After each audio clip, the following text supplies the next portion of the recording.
प्रिय मित्रों, अग्रज बंधुओं, प्रिय विद्यार्थियों, उम्मीद करता हूं कि आप स्वस्थ होंगे और इस उम्मीद के साथ कि हम सभी स्वस्थ रहें। आज मैं भारतीय शिक्षा के इतिहास से 1813 का आज्ञा पत्र लेकर आपके समक्ष उपस्थित हूं। इस कड़ी में हमने प्राचीन कालीन शिक्षा व्यवस्था देखा, उसके बाद से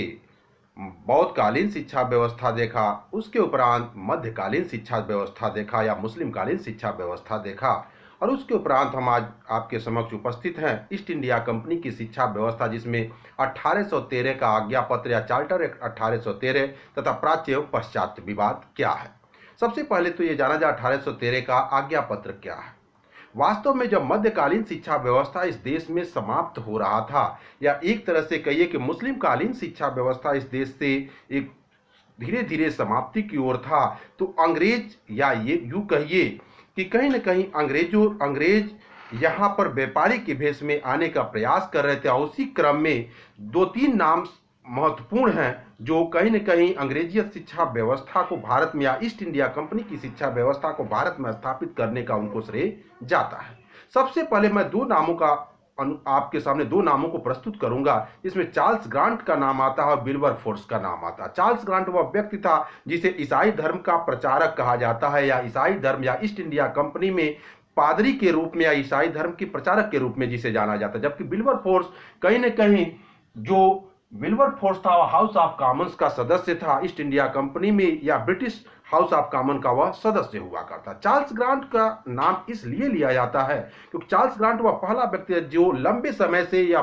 मांग कर रहा था कि भारत में ईसाइयों को या पादरियों को या ईसाई मिशनरियों को अपने धर्म का, कैथोलिक धर्म का प्रचार और प्रसार करने के लिए अधिक से अधिक स्वतंत्रता दिया जाना चाहिए। और इसलिए उस चीज की वह मांग कर रहा था क्योंकि भारत में ईस्ट इंडिया कंपनी या अंग्रेजियत शासन व्यवस्था की स्थापना करने के लिए और अपने ईसाई धर्म का अधिक से अधिक प्रचार करने के लिए जरूरी था कि वास्तव में उसे बृहद रूप में छूट मिले, संपूर्ण भारत में अपने धर्म का, ईसाई धर्म का प्रचार और प्रसार कर सके। और उस क्रम में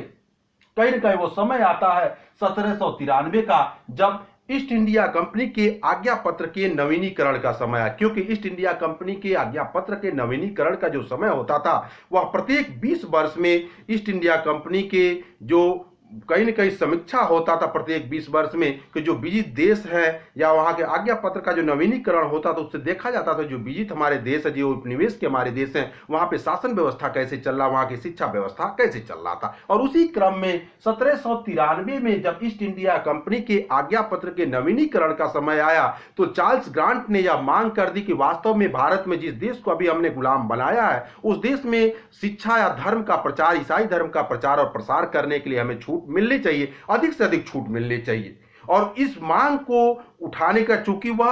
हाउस ऑफ कॉमन्स का सदस्य नहीं था, इसलिए इस क्रम में उसने सहायता किससे लिया? विल्बरफोर्स से। विल्बरफोर्स ने उसके मांग को हाउस ऑफ कॉमन्स में उठाया 1793 में कि कहीं न कहीं